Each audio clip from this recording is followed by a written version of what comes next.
하나님은 하나님은 살아계십니다. 살아계십니다. 다 할 때까지 할 거예요. 하나님은 하나님은 살아계십니다. 살아계십니다. 하나님은 하나님은 살아계십니다. 살아계십니다. 오늘 그 살아계신 하나님을 우리가 기뻐하며 찬양하기 원합니다. 다 같이 일어나서 찬양할까요?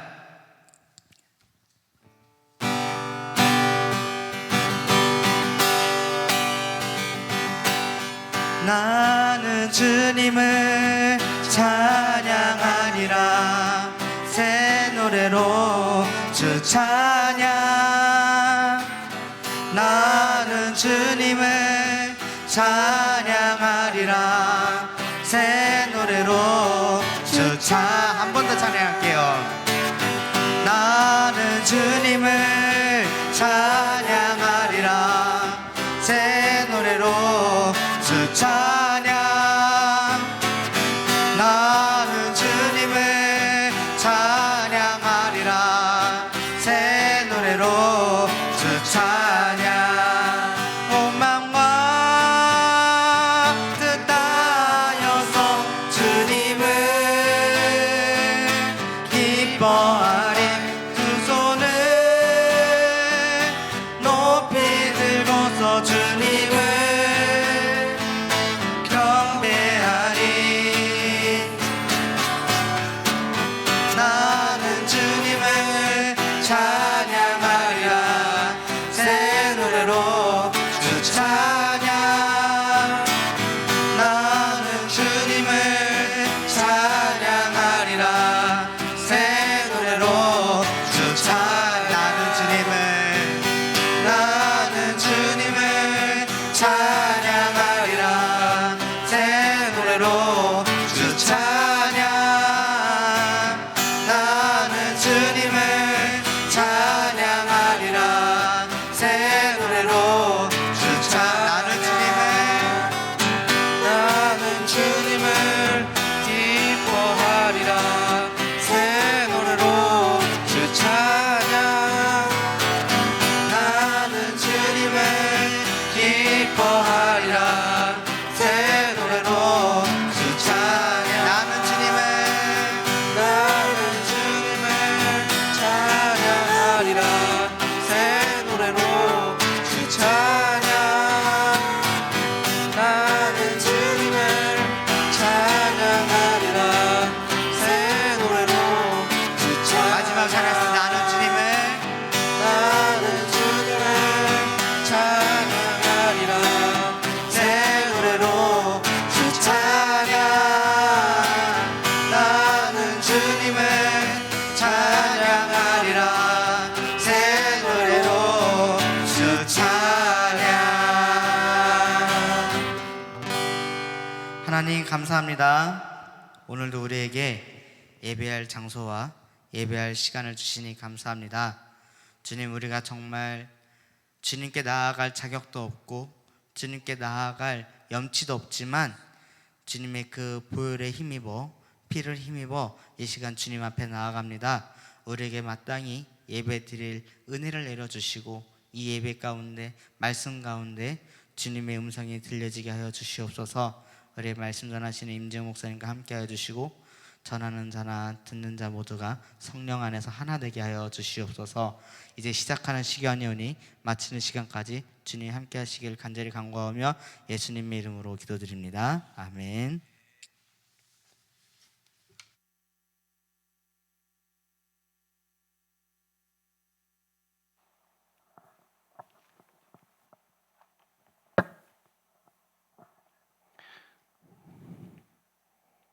오늘 말씀은 사도행전 2장 37절로 47절입니다.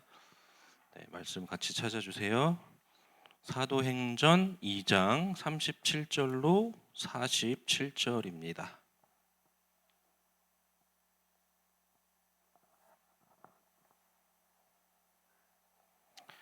사도행전 2장 37절로 47절 말씀 우리 한 절씩 교독하겠습니다. 그들이 이 말을 듣고 마음에 찔려 베드로와 다른 사도들에게 물어 이르되 형제들아 우리가 어찌할꼬 하거늘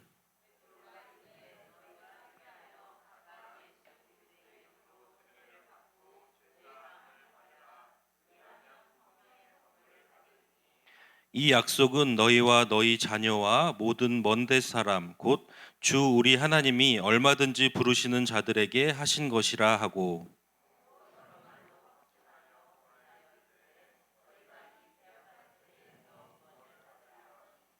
그 말을 받은 사람들은 세례를 받음에 그날의 신도의 수가 3천이나 더하더라.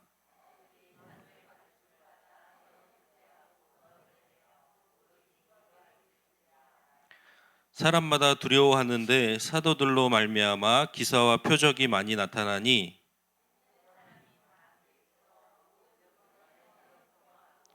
또 재산과 소유를 팔아 각 사람의 필요를 따라 나눠주며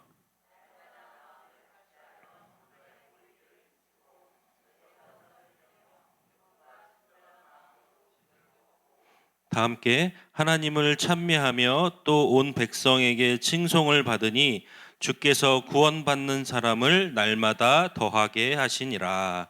아멘. 오늘 예배 순서가 좀 달라졌죠? 네. 앞으로 우리 마지막 매월 마지막 주일에는 이렇게 예배 순서를 조금 바꿔서 좀 짧게 진행을 할 거예요. 그래서 오늘 설교가 순식간에 끝날 수 있습니다, 여러분. 네. 집중하지 않고 있으면 깜빡 정신 놔버리면 설교가 끝나 있을 수 있어요. 집중해서 정신 차리고 잘 듣기를 바랍니다. 설교가 짧다고 하니까 갑자기 얼굴들이 밝아진 얼굴들. 네. 세상 모든 일에는 출발선이라는 게 있습니다. 그러니까 갑자기 결과가 나오지 않아요. 갑자기 중간으로 넘어가지도 않고 간주 점프는 노래방에만 있습니다. 우리 인생에는 없어요. 우리 신앙생활도 마찬가지예요. 우리가 지금 예배를 드리는 것, 기도하고 찬양하고 말씀을 듣고 또 뭐 수련회를 가는 이런 모든 것들을 통틀어서 신앙생활을 한다고 하잖아요. 근데 신앙생활에도 출발선이라는 것이 있습니다. 신앙생활의 출발선은 바로 회심이에요. 회심.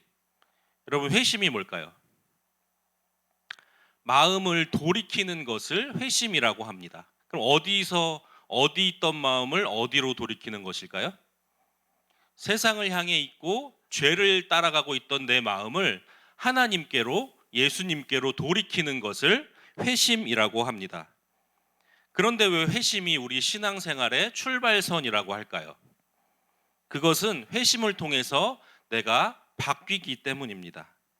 엄밀하게 말해서 회심은 그저 죄를 회개하고 뉘우치는 것뿐만 아니라 나라는 존재가 새롭게 깨달아지는 것을 말합니다.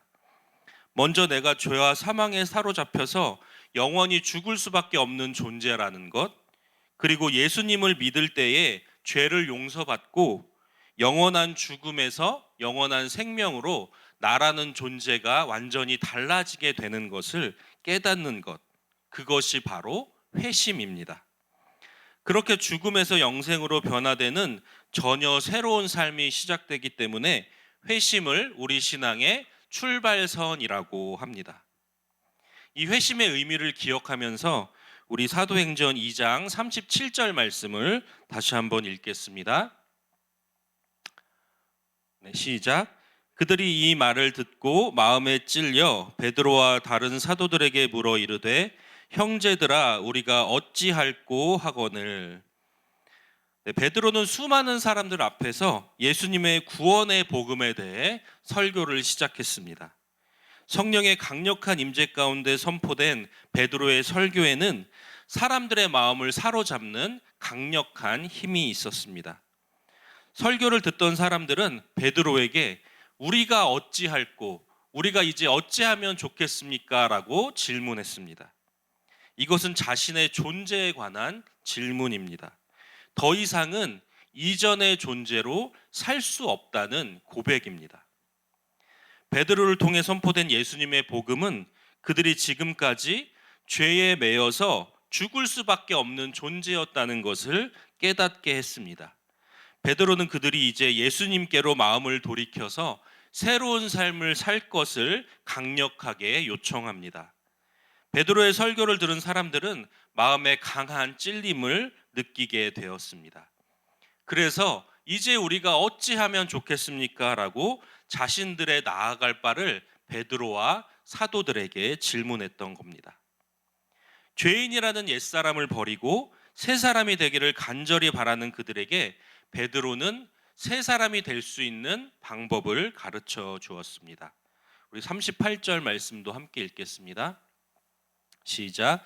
베드로가 이르되 너희가 회개하여 각각 예수 그리스도의 이름으로 세례를 받고 죄 사함을 받으라.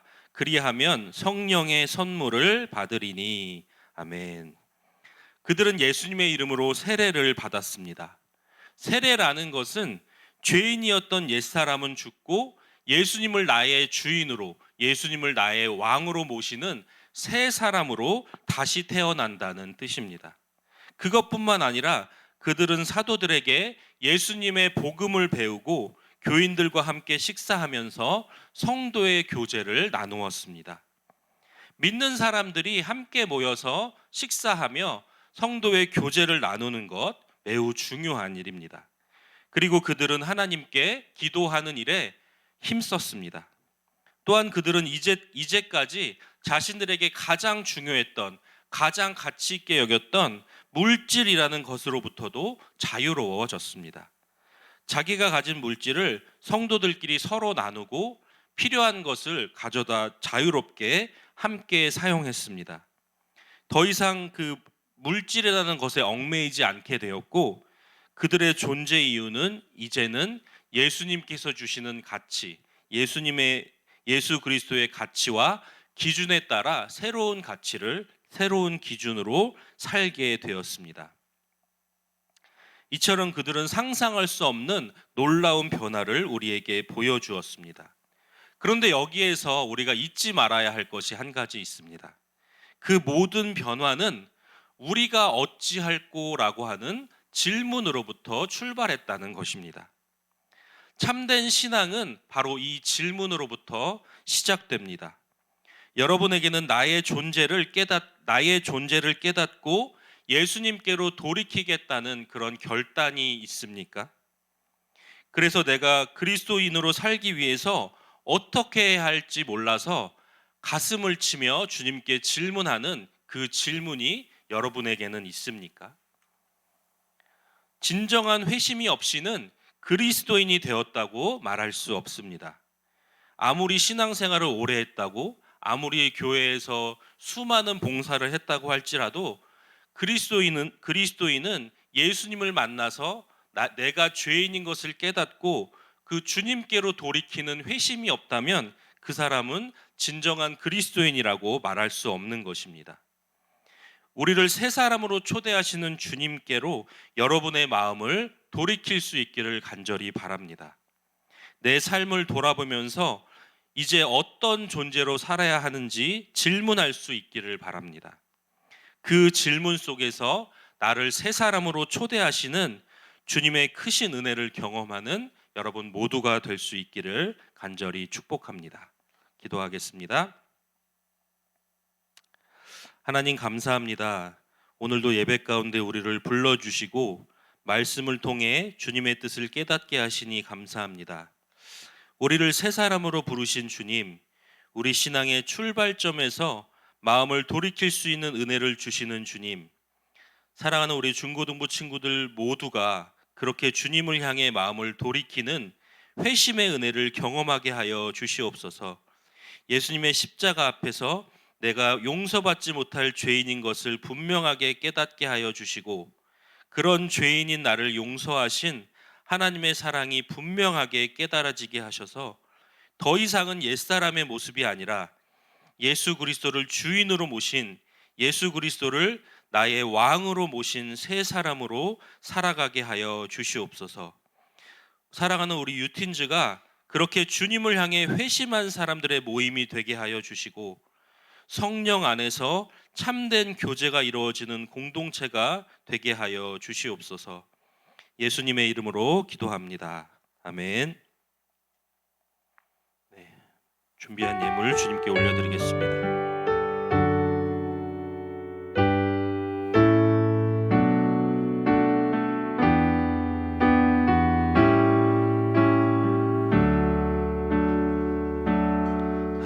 하나님이 원하시는 예배는